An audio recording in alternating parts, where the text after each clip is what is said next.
বেদবা মানুষের কথা শোনো। যা যা ঘরে যা। সাল 1853।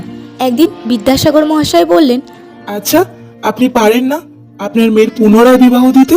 না, এই অসম্ভব।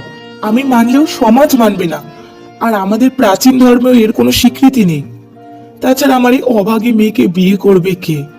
পাত্র আমি দেব, কিন্তু সমাজ, তার ব্যবস্থাও আমি করব।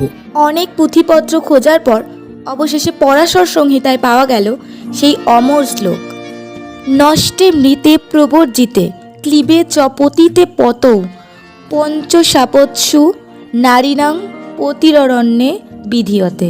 অর্থাৎ স্বামী যদি দীর্ঘদিন নিরুদ্দেশ হন, মারা যান, প্রবর্জ্য অবলম্বন করেন, ক্লিব বা পতিত হয়, তাহলে এই 5 প্রকার আপৎকালীন পরিস্থিতিতে নারী পুনর্বিবাহ বন্ধনে শাস্ত্রীয় মতে আবদ্ধ হতে পারেন। এরপর পাশ হয় বিধবা বিবাহ আইন। মদন মোহন